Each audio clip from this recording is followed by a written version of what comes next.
The fan's still going. This is more on Earnhardt, or more on the responses to Earnhardt, the TV show, just for reference, that I watched and was very impressed by and enjoyed greatly. Mostly to do with the fact that the voices in this current political climate, the voices register something political. They're Southern voices.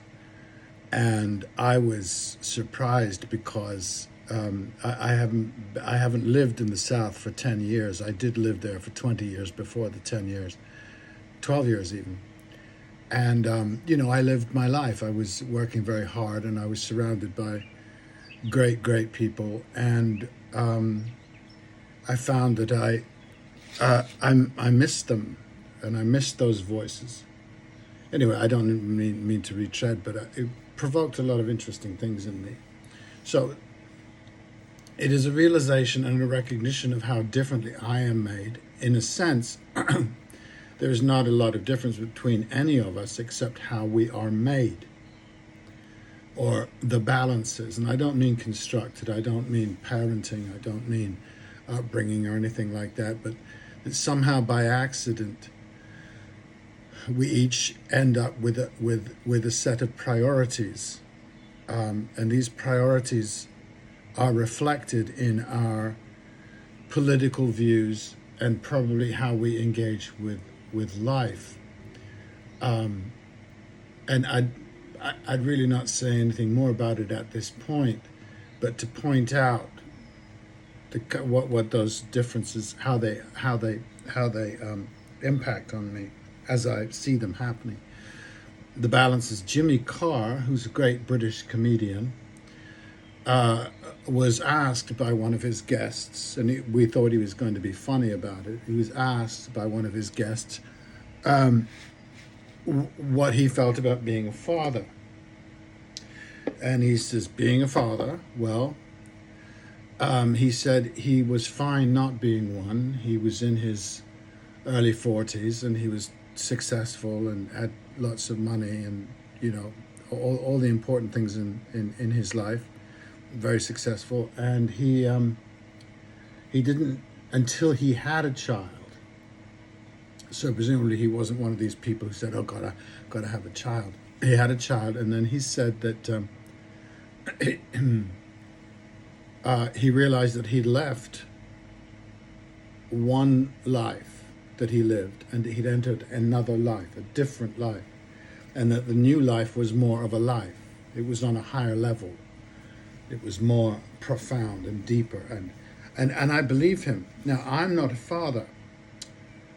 I don't feel the loss of what he's speaking of.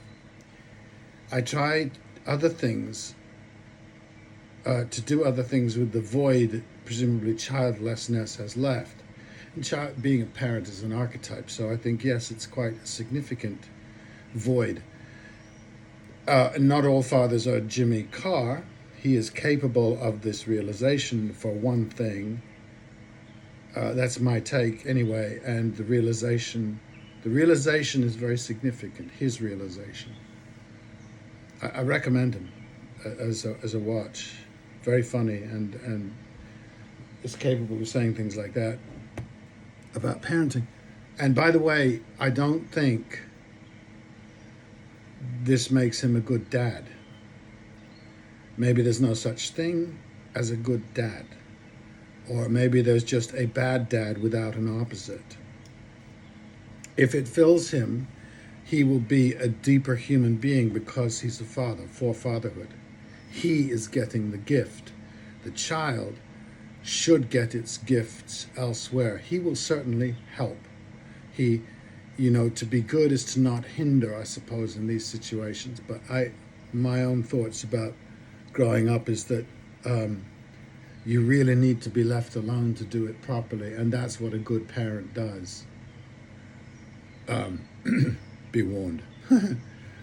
And then another incident, a friend of mine complained about the numbers of immigrations coming into this country and getting naturalized, becoming citizens. and it's just a Facebook post, so I'm not hearing his voice and we're not discussing it.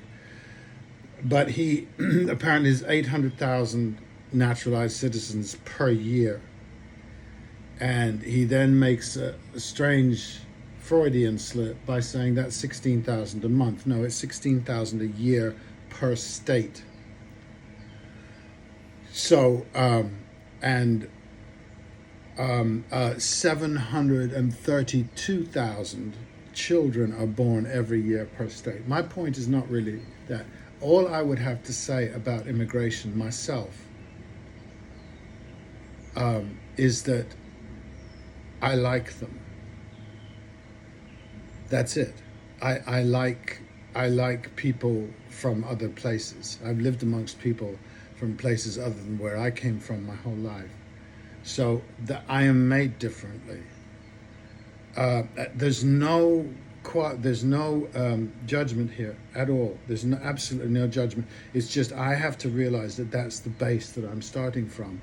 If I'm in a discussion with my friend or anybody else about these issues, I have to be honest about that. Is I like Mexicans or I like Africans, which I do. And that's why I have a different feeling about, that's the basis of my different feeling about immigration. As to who is right and who is wrong, to say that they're an undue burden on the United States, let's be really honest. The undue burden on the United States is the extraordinary amount of wealth accumulated by very, very few people. That's the problem, not 16,000 people per year coming into per average per state. And that's where we move from on many, many issues. I just wanted to also, I guess you call it shouting out, Charisse Burden-Stelly. I heard her with Brianna Joy Gray this morning on a podcast. Just a remarkable person. And, well, I don't know that. Didn't meet her. I heard her speak as she's talking. And she said something that's always interested me, which is that even we will say that we live in a secular country. I live in the United States.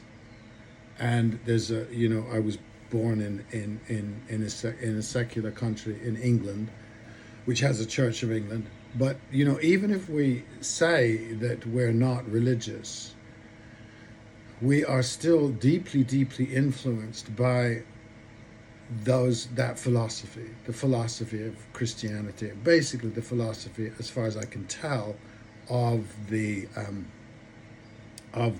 monotheisms. And as far as I can tell, there are many things about the monotheisms, and I haven't studied them because I've never been part of one. But I would say that one of the distinctive truths about them is that they create an opposition. There's good and evil, right? So when people complain about young students analyzing everything as oppressed and oppressor, they have been conditioned to do that by their culture. That's how we operate. We operate on a notion of good and bad. So as I said about Jimmy Carr and his dad thing, there is only there's only a bad dad, and even then, does one know? In other words, that's when I think about the world. I don't think in those terms. I cannot think for you that Russians are bad or that Muslims are bad. I've encountered Russians and Muslims who were definitely not bad. They were on a very, very, very, very high level of good, which to me is just normal. So with the great struggles going on right now, that's what I hear. I hear people indoctrinated to make a decision and to center their lives around what is good and what is bad. That's how they are made. I am not made that way. Whatever I say about those issues springs from that truth. And again, there's no priority, there's no hierarchy in it.